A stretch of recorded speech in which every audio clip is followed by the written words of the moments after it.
ভারত কি যুদ্ধ করতে চায়? পাকিস্তান চীনের বিরুদ্ধে ভারতের কি স্ট্র্যাটেজি?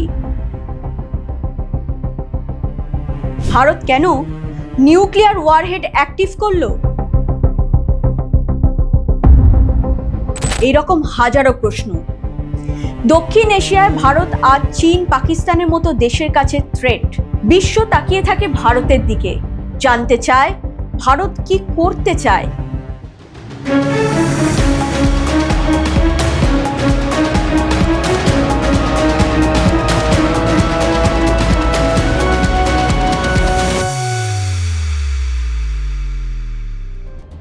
সম্প্রতি নিউক্লিয়ার ওয়ারহেড জুড়েছে ভারত। হঠাৎ করে কেন এই নিউক্লিয়ার ওয়ারহেড জোড়ার প্রয়োজন পড়ল? কি বলছেন ডিফেন্স স্ট্র্যাটেজিস্ট শান্তনু সোম। ইম্পর্টেন্ট জায়গা যেটাকে প্রোটেক্ট করার জন্য সেখানে ব্রাহ্মোসের ব্যাটারি রয়েছে, S-400-এর ব্যাটারি রয়েছে, সব রয়েছে, সে ওখানেও থাকতে পারে। কিন্তু এটার মানেটা কি বলুন তো? এটার মানেটা হচ্ছে আগে আমাদের ওয়ারহেড আর আমাদের যে লঞ্চার সেটা আলাদা আলাদা জায়গায় থাকতো। এই ওয়ারহেড থেকে লঞ্চার অব্দি নিয়ে আসা, সেটাকে অ্যাসেম্বলি করা, তার কোডগুলোকে পাওয়া, প্রত্যেকটা জিনিসের জন্য কোড, স্টেপস, অ্যাপ্রুভাল প্রসেস ছিল। এবং এই পুরো জিনিসটা করতে আপনার 3 থেকে 4 ঘন্টা সময় চলে যেত। আমাদের যখন যদি কোনো সময়তে নিউক্লিয়ার কিছু অ্যাটাক করার দরকার হয়, আমরা অ্যাটাক হলেই করবো। আমাদের তো no first use of nuclear রয়েছে, ওটা কমান্ড রয়েছে। কিন্তু এটা হলে আমরা ইনস্ট্যান্টলি মানে ওটাকে আমরা করতে পারবো, আমরা রিয়াক্ট করতে পারবো ইনস্ট্যান্টলি। আমাদের ওই 3-4 ঘন্টা সময় লাগবে না। কারণ দেখুন, একটা নিউক্লিয়ার ওয়ার হয়ে গেলে না, তখন না হাত খুলে খেলে লোকে। ভারতের সেকেন্ড স্ট্রাইক ও থার্ড স্ট্রাইক ক্যাপাবিলিটি রয়েছে। এখন প্রশ্ন, এই সেকেন্ড স্ট্রাইক ও থার্ড স্ট্রাইক ক্যাপাবিলিটি কি? 62 চীন যুদ্ধ থেকে শিক্ষা নিয়ে ভারত তার ডিফেন্স স্ট্র্যাটেজিকে ঘুরে দাঁড় করিয়েছে। ইন্ডিয়া হ্যাজ গট আপনার মানে নিউক্লিয়ার ডেটারেন্সের সঙ্গে সঙ্গে আপনার বেসিক্যালি সেকেন্ড স্ট্রাইক ক্যাপাবিলিটি রয়েছে, সেকেন্ড এবং থার্ড স্ট্রাইক ক্যাপাবিলিটি রয়েছে ইন্ডিয়ার। যে ইন্ডিয়ার যদি মেন ল্যান্ডের মধ্যে 3-4টে আপনার নিউক্লিয়ার মিসাইল এসে পড়ে, অ্যাটম বোম এসে পড়ে, আমরা কিন্তু আমাদের সাবমেরিন থেকে, আমাদের ওয়ারশিপগুলো থেকে এবং আমাদের এয়ারক্রাফট ক্যারিয়ারগুলো থেকে, ওখান থেকে প্লেন উড়ে গিয়ে সেই দেশকে পুরো শেষ করে দিয়ে চলে আসবে। মানে আমার ভূখণ্ডের অবস্থার উপর ডিপেন্ড করবেন আমার সেকেন্ড স্ট্রাইক ক্যাপাবিলিটি। ঠিক, হ্যাঁ, এটাকে সেকেন্ড স্ট্রাইক ক্যাপাবিলিটি, মানে দ্বিতীয়বার আঘাত করার, প্রত্যাঘাত করার ক্ষমতা আর কি। ঠিক আছে, তো সেইটা কত ফাস্ট আমরা করতে পারি, কত তাড়াতাড়ি আমরা করতে পারি, তার জন্যই এই জিনিসটা করা হয়েছে। ভারতবর্ষ মনে করেছে যে আমাদের এখন থ্রেট আছে, হয়তো পাট করে কেউ কিছু করে ফেলতে পারে। তখন মাথা চুলকে তো লাভ নেই। যেরকম আমরা 1962 সালে ভেবেছিলাম যে এগুলো হবে না, এগুলো হতে পারে না, এবং আলটিমেটলি আমরা চীনের কাছে যুদ্ধে হেরেছিলাম। ভারত অত্যন্ত রণকৌশলী। ভৌগোলিক অবস্থানের উপর নির্ভর করে সীমান্ত এলাকায় ভারত ফোর্স সাজায়। সীমান্তে ভারত কিভাবে সাজায় সৈন্য সামন্ত? এক একটা টাইপ অফ বর্ডারকে এক এক ধরনের ফোর্সকে দিয়ে দেওয়া হয়েছে। সেই ফোর্সের জন্য তাদের সেই ধরনের টেরাইনের জন্য বা সেই ধরনের জায়গার জন্য তাদের বিশেষ সক্ষমতা রয়েছে।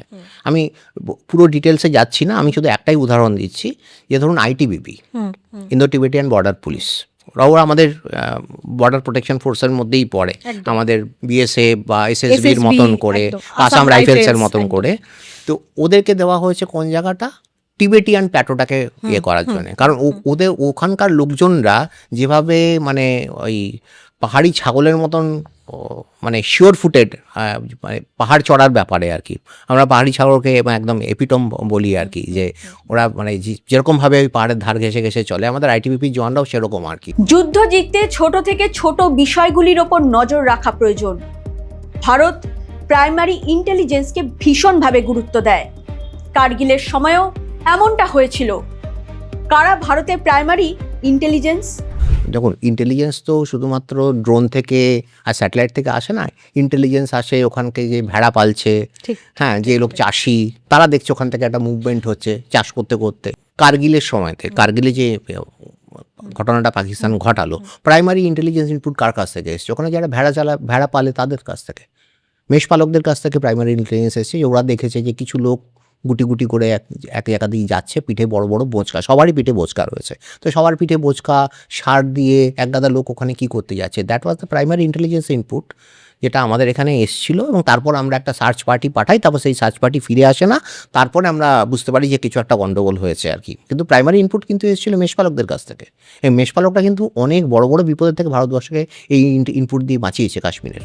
রাইফেলস নয়, কামান নয়, ট্যাঙ্ক নয়, সামরিক যুদ্ধের থেকেও ভয়ঙ্কর সাইবার ওয়ার। যে কোনো মুহূর্তে লক্ষ লক্ষ মানুষের প্রাণ চলে যেতে পারে।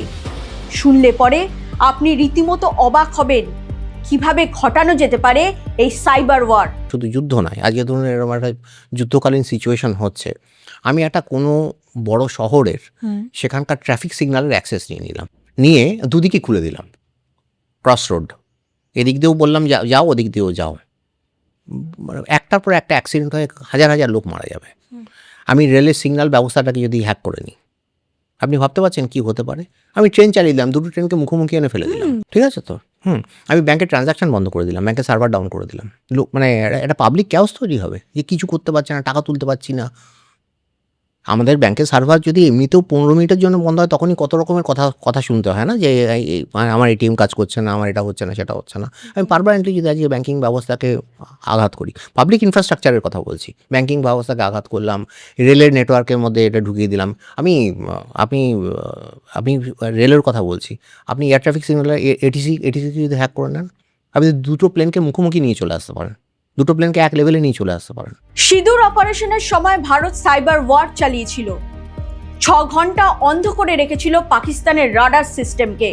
গলা পর্যন্ত তরোয়াল বাড়িয়ে বিপক্ষের মধ্যে মৃত্যু ভয় ঢুকিয়ে তরোয়ালটি সুকৌশলে সরিয়ে রেখেছিল ভারত। সাইবার ওয়ারফেয়ারের পার্ট হচ্ছে আপনার নন কাইনেটিক মিনস, আপনার র্যাডার জ্যামিং করে দেওয়া, ব্লাইন্ড করে দেওয়া, লোকজনকে দেখতে দেবো না কিছু, তোমার র্যাডার আমাদের কিছু বুঝতে পারবে না, তোমার র্যাডারকে আমি ভারতবর্ষ কিন্তু করেছিল, কিন্তু এই অপারেশন সিন্দুরে করেছিল। কিন্তু পাকিস্তান লিটারেলি একটা 6 ঘন্টা থেকে 8 ঘন্টা উইন্ডোর মধ্যে পাকিস্তানের এয়ারফোর্সের কোনো র্যাডার কাজ করেনি। ভারত কি কখনো নো ফার্স্ট রেসপন্ডার নীতি থেকে বেরিয়ে আসবে? পরমাণু অস্ত্রের এই ডক্ট্রিন কি ভাঙতে চায় ভারত? আমি ব্যক্তিগতভাবে চাই ভারত এই নীতি থেকে বেরিয়ে আসুক, কারণ ভারতবর্ষের প্রতিবেশী যারা রয়েছে এরা হচ্ছে আপনার পাড়ার মাস্তান আর কি, এরা খুব বড় সড়ো কিছু নয় আর কি। ভারতের কাছে এরা কোনো, সত্যি কথা বলতে কি, পাকিস্তান, বাংলাদেশ এরা কোনো থ্রেট নয়, এদের পেছনে যারা রয়েছে তারা থ্রেট। শিলিগুড়ি করিডোরে কিন্তু বাংলাদেশকে নিয়ে আমরা ভাবিত নই, শিলিগুড়ি করিডোরে আমরা ভাবিত হচ্ছে চীনকে নিয়ে।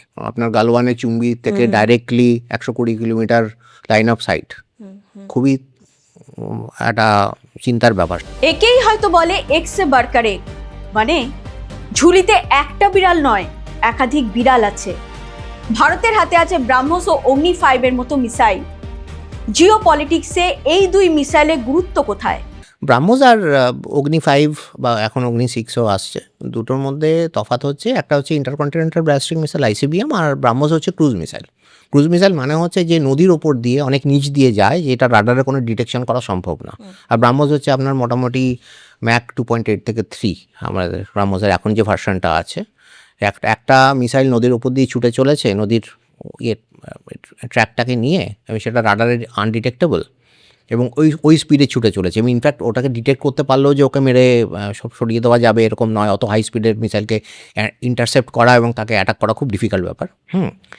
অগ্নি সেখানে কিন্তু ইন্টারকন্টিনেন্টাল ব্যালিস্টিক মিসাইলকে ছাড়া হয়, ওটা স্ট্র্যাটোস্ফিয়ারকে মানে ওটা বেসিক্যালি কিছুটা মহাকাশে চলে যায়, মহাকাশ থেকে আবার একটা রিএন্ট্রি ফেজ রয়েছে।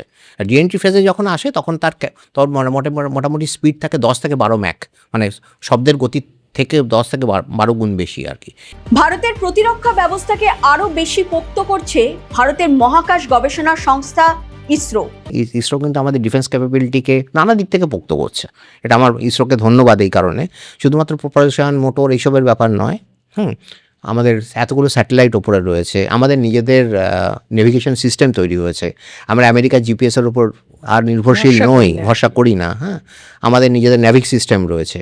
আমরা যখন কার্গিল ওয়ার হয় তখন আমেরিকার কাছে রিকোয়েস্ট করেও আমরা জিপিএস পাইনি, অ্যাকুরেট জিপিএস যেটা আপনার মানে আপনার মিলিটারি ইউজ হয়, আরও রেজলিউশন হাই, সেটা আমাদেরকে ওরা দেয়নি।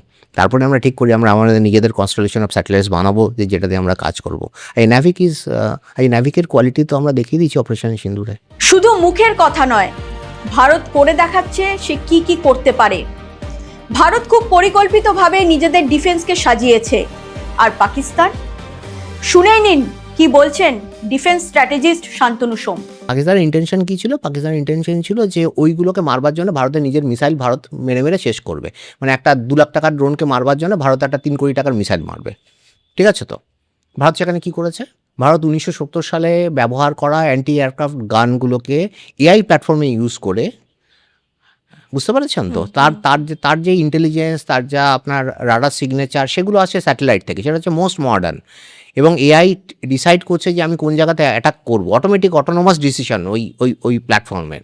কিন্তু মারা হয়েছে কী দিয়ে? মারা হয়েছে মিসাইল দিয়ে না, মারা হয়েছে অ্যান্টি এয়ারক্রাফটের গানের শেল দিয়ে। এক একটা দাম হয়তো খুব বেশি হলে 5,000 টাকা 6,000 টাকা একটা শেলের দাম, বুঝতে পেরেছেন তো? লো ক্যালিবার শেল, সেগুলো দিয়ে মেরে এতগুলো কয়েক হাজার ড্রোন পাঠিয়েছিল পাকিস্তান। তার মধ্যে 2টো ড্রোন ভারতের মাটিতে পড়েছে, কেউই মারা যায়নি এটার জন্য, কেউ আহতও হয়নি। ঠিক আছে তো?